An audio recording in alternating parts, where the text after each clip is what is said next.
OKFM 101.7.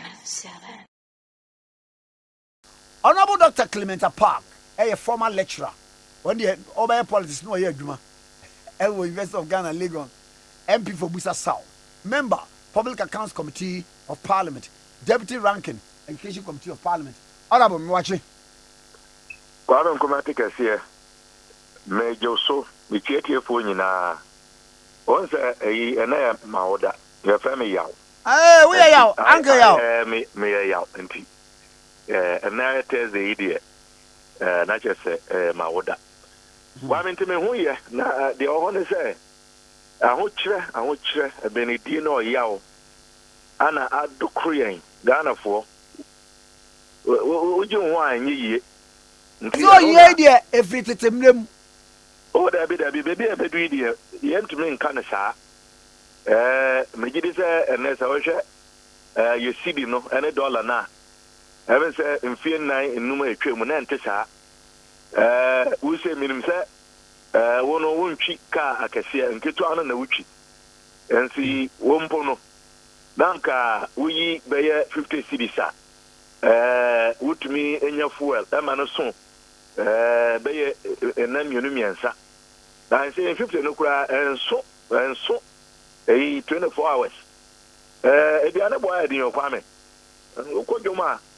Another I say why fee oh, if you are not boy, I need young coy idiot, and Yamana make Canasa a Mampenina more dear to say and coy.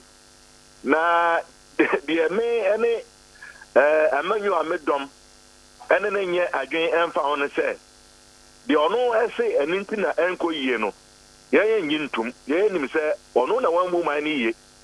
Ono na onena pamfo an hwe sika sam hu ye. Ono na watna wa ye hwe han ama Ghana for ye sika ye chiche afa.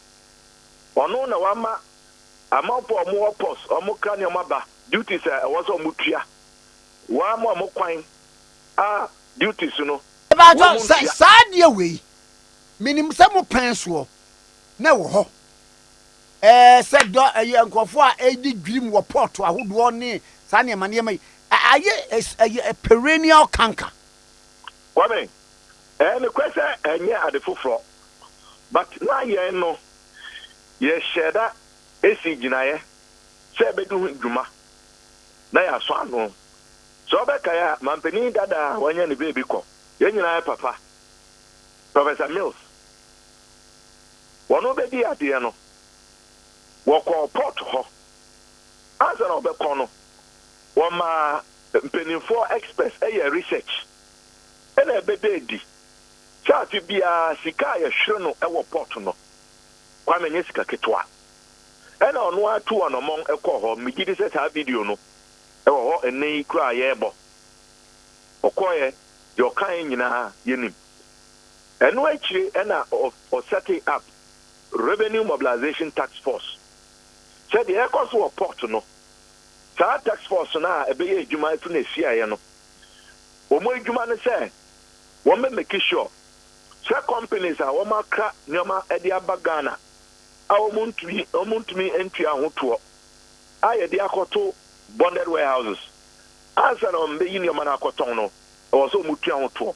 Because they be told you say when the goods go to the bonded warehouses, because of connivance between some of these importers and some customs personnel, they are able to retrieve these goods and sell them without paying the needed taxes. Okay. There was a situation of what is described as misclassification. Tubena will be alcohol flat screen TVs. What the bar may have said that misclassified.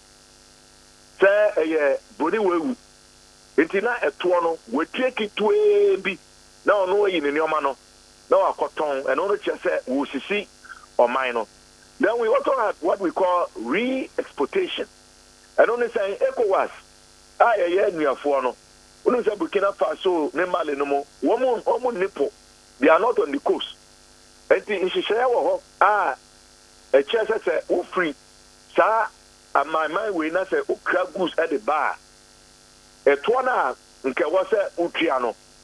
untia tina yon crop ni dia e kanana omo kofa ba no ma ye se omo di ko Burkina anase Mali enso na Ghana here na eba to omo ko yigu sina no ma shara ye nwa se di omo kokuma so no to omo ko do ofanko no na asefo na no ma sa dane no mo di abagana abeton so there were various avenues na omo use until one Professor Mills formed the Revenue Mobilization Task Force and it was working ono nyame frere no Jomama bae me so me koka presidential staff person no ene yi me say me spokesperson for what then became the Special Operations Unit SOU.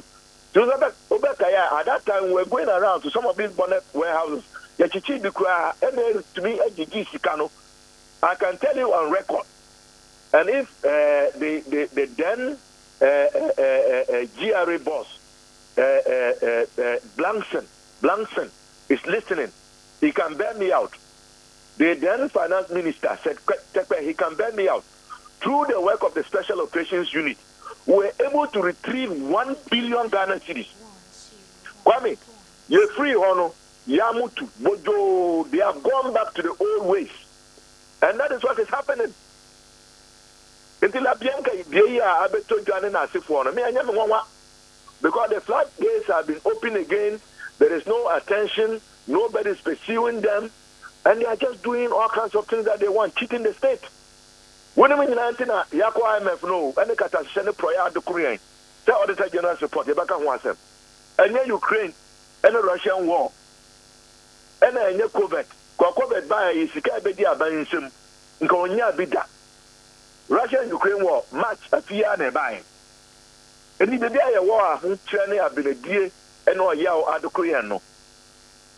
I am a penny and then a pound for and then a buying, and I'm for year and 3 years. The beer was a chini person, young chini person. That is why we are where we are. Adia, there be a na a yidia bay. Auditor General, dear bay. Are they not close with sa laws? A bemo moan cassa a proski to be. Woman is Amrano. Kwame Asibebre. Tell you the kind of Public Accounts Committee and a Responsible Education Committee. Now, Public Accounts Committee, no, I say the core Parliament in Shasiano, several Parliament, and you had the McCoy Education, the NAH, and the McCoy Education Committee. The Public Accounts, no, a committee of Parliament of the Speaker. But the Public Accounts Committee, no, is one of the very few committees, if not the only, constitution, no, a womb, a Juma, a was a edi, Yachro, a two pefe. It is Obesha, as an ever hold a public citizen, no, Obek Nayma, this is also, you have to swear an oath, because the committee has the powers of a high court. But at the same time, no, the committee doesn't have the powers to initiate arrest and prosecution. And the TNSS, after the finance minister, at the budget, every in parliament, Nasa, you did too much. Sa budget, no, Sikaya estimate, say, the Adiba, no, say, after the baby, yeah. And Nano NSCS, Auditor General, and was set of court as a BR.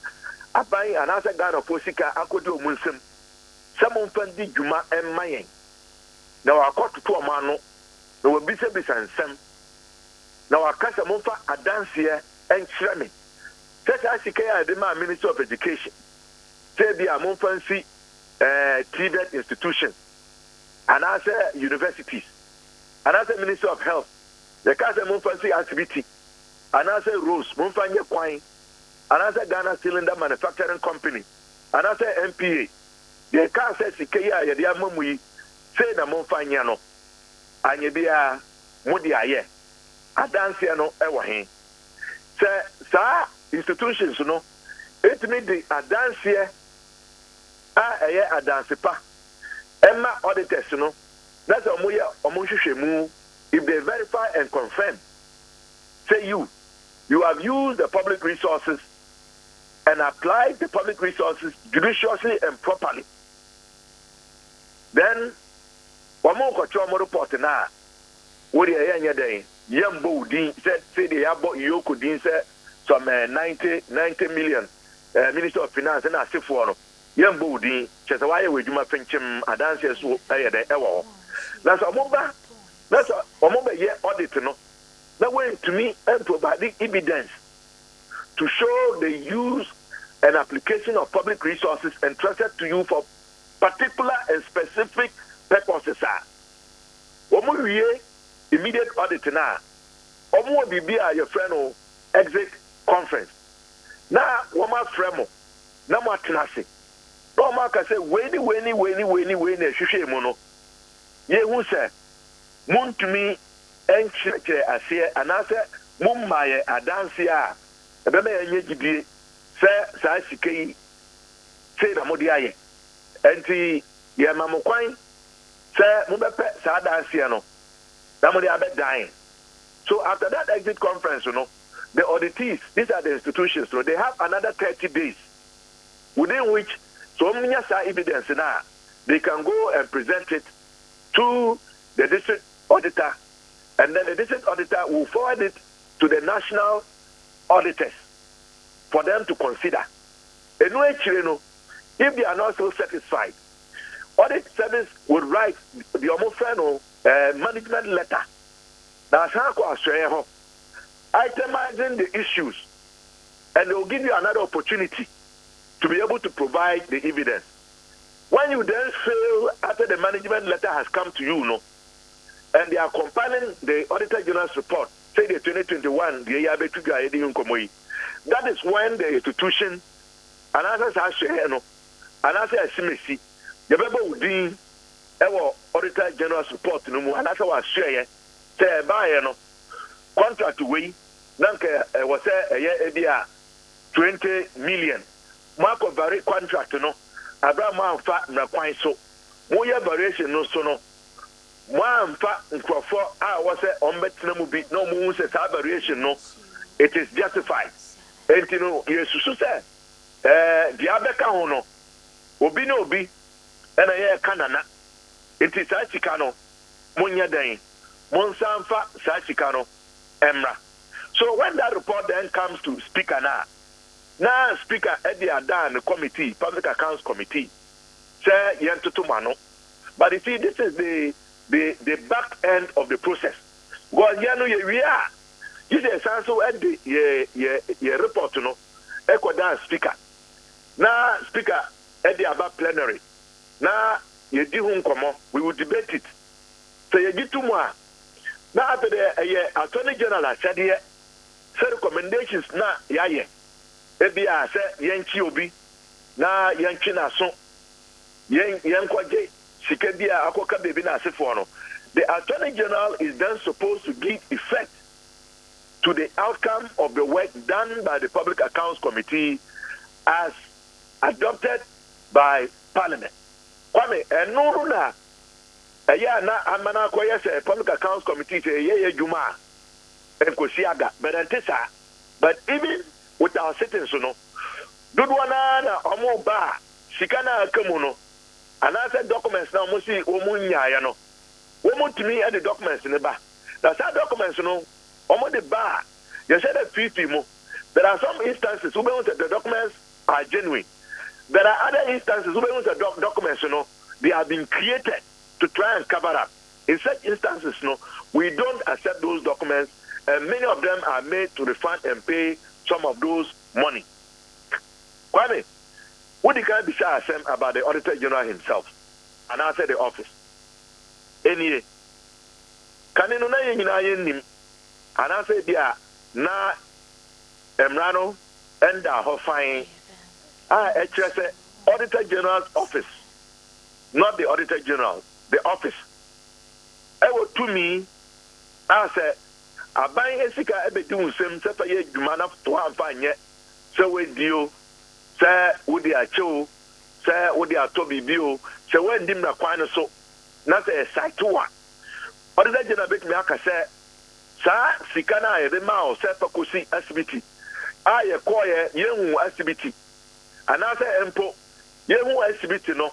Nanso sikana ye ka se fa ye udi bi ka ho a ye ma tumi anase mradia e ma otumi no. Me mfa nkyɛw. Me gidi sɛ wa mfa sika no anyɛ sɛ adwuma no. Anase de odi ye no ebro de nka e wo sɛ odi ye no so. Inti me makwan me ngipiniye sɛ yemfa ne saa. Inti I am disallowing that expenditure. And I say additional expenditure, no, I'm disallowing it. And then I am charging you, say, additional expenditure na akoka hono. Pay it back. That is the power to disallow and surcharge. And we got to know this on the back of Occupy Ghana, our court, Supreme Court, on the Auditor General's report. And the Supreme Court said, the Auditor General has the power to disallow and surcharge. And it's Obeka answer the domelevo. Yeah, permanent free Jumapana or Yamagana no. Or no else here say oh use the power to disallow and surcharge. Ultimately this to me way edgy 66 million Ghana cities. And sana yeah permanent. Well free wa Ninuya Johnson Ekuamwa Esedu Ebedi Ade. On all the or say one fact the power to disallow and surcharge any juma. Since he became Auditor General, one fanye juma. And I think that it is very unfortunate. And that he is not serving the good people of Ghana well. Because who to me saw the be juma. I would be to me a GG sika. Answer a report to no crowd at Parliament. And so I will say, won't find yet. I mean, who can say 32 civil society organizations, any 10 prominent or the same Ghanaians, including Apaak Ghana. So as I'm speaking to you on the 5th of September, Omo Beye picketing another demonstration around the offices of the Auditor General in protest of his refusal to apply the power to disallow and surcharge. And I mean, before so, because I cannot understand why the Auditor General is not using the power to disallow and surcharge. Because I mean, use ya. Mejide se oshe the yedi hunkomoi the audit report for boards, for public boards, corporations, and other statutory institutions. 2017, you to me accounted for 12.8 billion. Nka or the same brano a juma 2020 DNA. Mejide se nka 2021 day ya beto after the year would free 12.8. Echo do 17.4 no. Nka mbanesa. Nke hu ebaka manfo. Ama sa yesika na omode ye basa anye nwa no no. A enne yesi bebi a yesi a nka manesa. But you see, Ghanaians should know. Said the minudi home command, it is only one aspect too. We are only talking about public boards, corporations, and statutory institutions. And no one 2021, 17.4 billion no. Only 2021. Just for that. We have not spoken about ministries, departments, and agencies. Kwame Utie. Kwame. Yo. Yeah, no.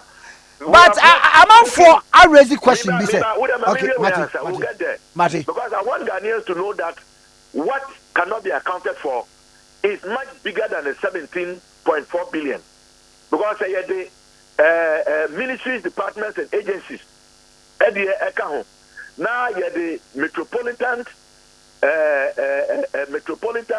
district and municipal assemblies, common fund, any IGF, dear Ebekaho. Now you the pre-tertiary educational institutions, in this case, secondary and TVET, dear Ebekaho. Now you also at the what they say technical universities, dear Ebekaho, and all the other institutions. Kwame, I can tell you that the amount of money that cannot be accounted for. would be in excess of 50 billion Ghana cedis. Me pass on me both. 2021. Honorable. Yes. Is the case of say yankasa yenye serious as a nation. And now one more you do a to a near man for these checks and balances no one yet. And now dear Ben Ekoso and now obidia yenye busian for back yenye hey. What is going on? It is both. First of all, no, you're not serious as a nation. And I am serious as a nation, no. I don't know saying. Say a two about let's say admire. Wabaya heads of various statutory and constitutional bodies and institutions. Now you are moving, including professionals. Now are appointed party boys and girls and appointees and apparatchiks. The almost a mobile. The almost a more process of Monco for Beguo. And as I said, these are the appointees of the executive Nantino. These are the same people who are given the powers by the Constitution to use and disperse our resources. But because I wouldn't be able to make us. Yes, Kwame. Say, Sika, I work consolidated fund. The moon. So, person raise a voucher to sources from the government's kitty. And yet, a quanketwa. Bibi is a ghost names. Bibi is a ghost names. Me fans say we teacher ni. Yaman appointment letter. Appointment letter no kwa. What the back district na wo mahwe. District no ebebo akire e de akoma IPPD department. Department no be documentation nyina me validate. Ye validate wi a ebe sign akọ regional. Efri regional hwa afei akọ regional treasury. If the regional treasury on our moon bibia, wamabo bibia toso, yasadi aba, woba wia, empening for amaso, edi free region, Abba Accra. Omedi ba Accra, education ministry, IPPD department in Ufina, Abba Chile, edi ako controller no, edi ohe salaries one, one by young women now, a whole secretariat, wo free wa, one more by Chile, say adiano, yaye, ampa, ye input. Enko eye computer no so na entima udi mbem na entua oka enti ba akofo timi ka kire me se ye kwa we aye no nipa bi ghost names ya cabal syndicate. Kwame Minchawano, but you are right. And I make us say we are not a serious nation because there are deliberate schemes, plots in place to cheat Mother Ghana. It is as simple as that. These things don't happen accidentally. Kwame, narration look at the various stops. Look at the chain. And so, some man had to make a shared system. You Kwame, and it is only not. It's not just within the context of the Ministry of Education. It is across board. It is very clear. Look, as a member of the Public Accounts Committee, I can tell you, say, sometimes it's not yet to be annual. In some now, which moves away and drop a fee. Let me give you an example. Yeah, call rounds, 7th Parliament, Zone 2, I was Sunyani, and accountant be from one institution. Yes, I you know. Say, we are making payments without requisite supporting documents. In this case, PVs. So I wouldn't say that here. So the car. You have to raise a PV. And no, raise the finance department. Now, say MCU about coordinating director. Now, or say we are Asaba finance department. Finance department, assign check no say akokod awurade nyankopon eno nyina kwabra need to meet Jessica abra 1 year sa dwuma no enso na ye de wo ne misika na ye tua ma obi edi de ba ne say ye toto na no na hu say akoyi na asem we pa de o so beje tumu a enye enti emiamia na o say de ntia PB so no auditors ne baaye went to me and found ma won We are exit conference. Went me and found Mawon. 30 days betray went me and found Mawon. Management letter buyer went me and found for. Anything or the to the cupboard move an office. It all this time was Risha. Now, answer the Public Accounts Committee, no, 10 years, and I was show on the office. And then because I want to share the cupboard no echi. You don't share the cupboard no echi no. And then who said a cracka etiwa or take file na previous no woman no Kura and chain. Ekura. You know to say a crowd of the we are file no. And yeah, audit no yeah when we yeah after bakukura came. Me ba jo me bo. Transfer the file no yeah then e buy yeah. Me ba jo na ekura no wo financial officer ewa nkura mu anaso e hwan o. Me say ultimate sempa na wo say my god. And the ekura no te fa na nchen. Na e din trusty. And you say ekura no sound the fast ne buy. And I be there when your file na previous no ewom and all the other. What me say the buy e koye hwehwemu no na sa previous na the buy no na your papa. Wow.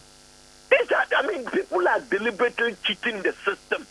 And that is why it pains me. The Auditor General is refusing to activate.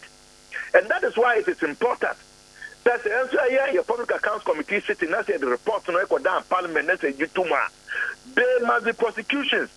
Memaka said we need to change the constitution to empower the Public Accounts Committee the way it is in other jurisdictions like Rwanda and Asifo. Say the Public Accounts Committee no initiating arrest and prosecution of those who are responsible for this colossal loss of resources to the state. We have to change the constitution to allow for Parliament to appoint the Auditor General. Say the TAE, Manpeni and appointing Auditor General. Yet the Auditor General is an officer of Parliament. But because of the influence of the executive and the fact that we are speaking about all of these institutions that are under the ambit of the executive, and mostly it is the appointees of the president who are leaders of these institutions, you know. Say Auditor General no any kukudro say domolevo. No way you know say no matter who you are, as far as you are cited in the report, he will take you on by also activating the power to disallow and surcharge, as in the case of the office of the senior minister and the senior minister. You cannot do that, and I believe very strongly that that is the reason why the current Auditor General is not doing it. It is to me as a Samrano, not a Parliament and an appointing Auditor General now. And also no, it will insulate a timid or faint-hearted Auditor General from working to satisfy and or not to embarrass his or her appointer. That is part of the problem.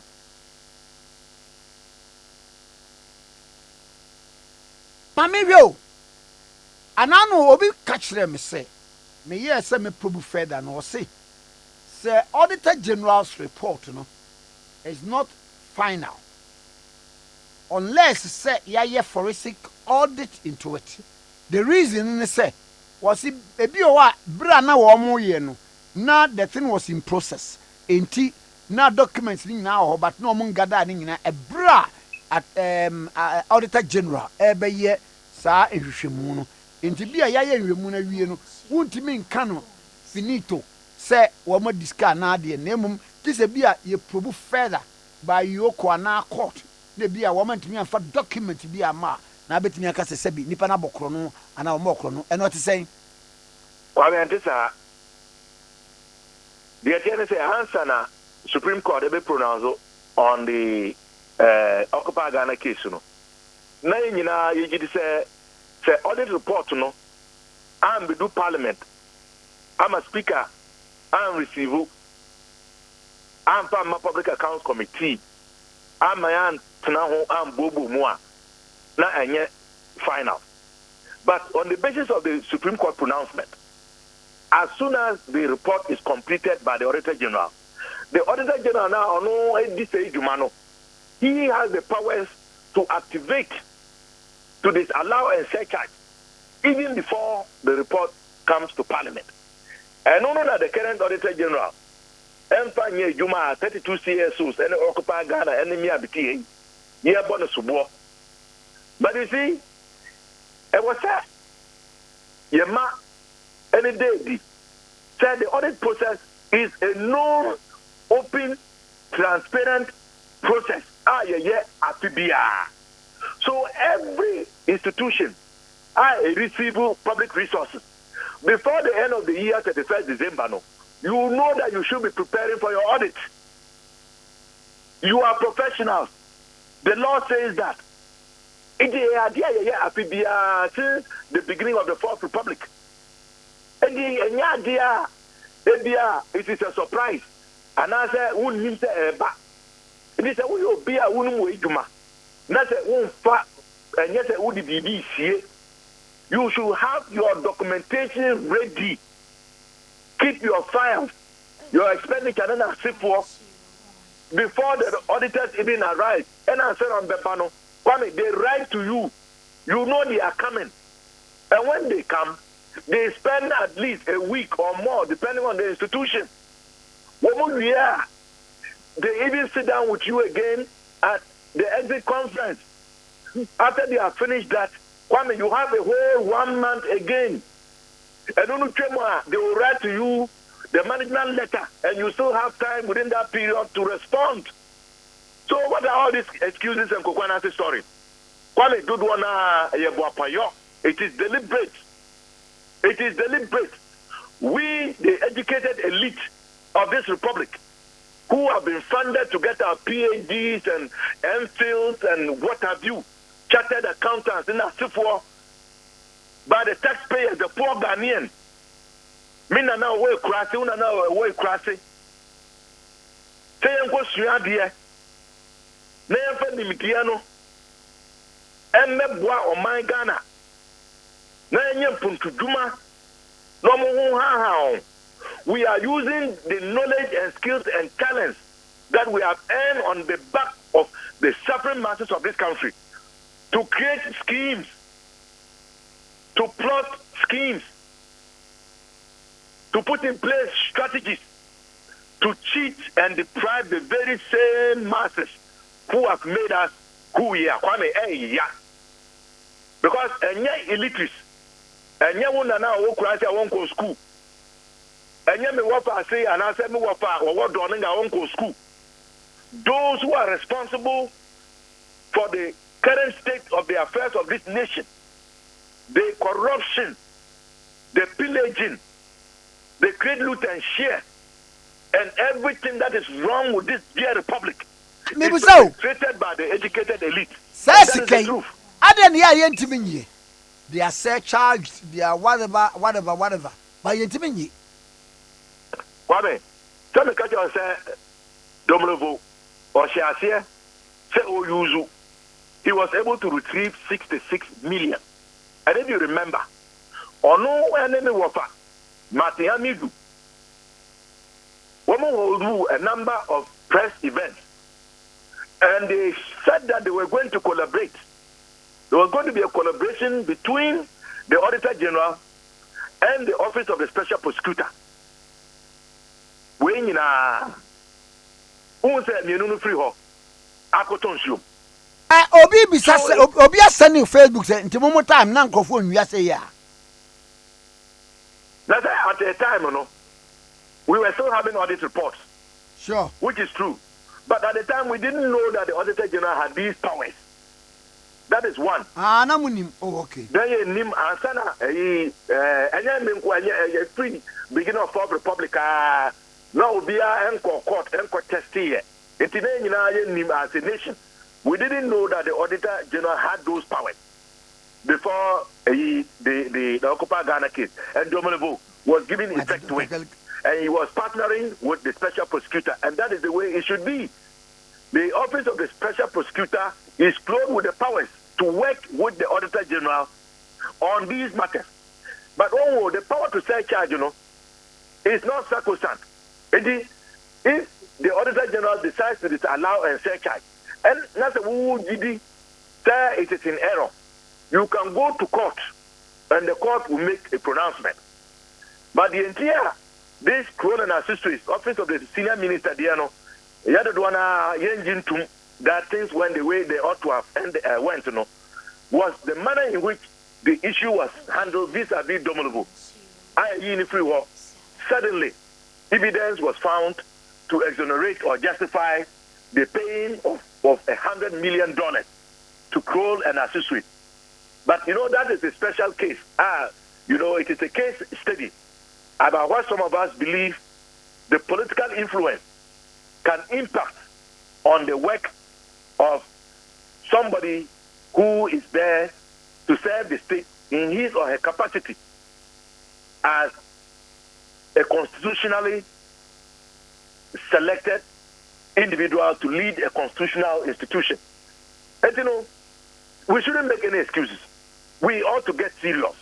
We ought to prosecute. We ought to retrieve the money. And we have to make corruption and the dissipation of public resources a high-risk adventure. The last question. People are not afraid to steal because they know they will get away with it. The last question. One was KNUST, for instance, costs over 300. A move a brain accredited. And when your friend say, University of Ghana, so can and when your friend said, intellectual corruption, Adian. She said, I'm no creative course. Nobody did one, no more. What brain accredited? Let's say, given my own background from academia, and I was on academic board at the University of Ghana before I left. So academic board, the body in charge of looking at academic programs and approving them, and then ask for. Usually what happens is that before the end of accreditation given to a particular course, I was the leadership of the university and the officers in charge will initiate a renewal of that accreditation. But many of these courses, are courses that are not new. These are courses that are already being offered. But in PMP, the processes are started late. And some of them would wait to start the processes sometimes 2 months before the accreditation in effect ends, another 3 months. And the process takes long. And the one more day documentation, National Accreditation Board, now under the Ghana Tertiary Education Commission, also to do their checks to make sure that indeed the program is worthy of getting a renewal of its accreditation, or if it is a new program, it satisfies the conditions of getting accredited. So it is when the audit is being performed at a time when the request has gone in for the accreditation, and yet the accreditation has not yet been offered. Clearly, the auditor general or the auditors will have to flag those programs as not having been accredited. So what we need to tell the universities, and this is where I express some disappointment, because they should know. They have been doing this not today. They ought to know. So definitely, some people have been sleeping on their jobs. I would not exonerate the university's management. They have at least a year. They can start the processes a year before the accreditation expires. And they ought to make sure that they are also up and doing.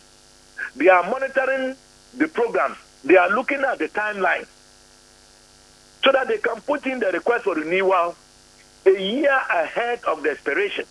And this is allowed.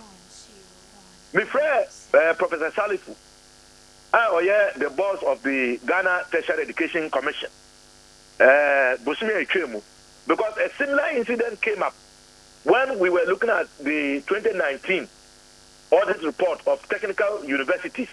There was an issue of a number of courses not accredited.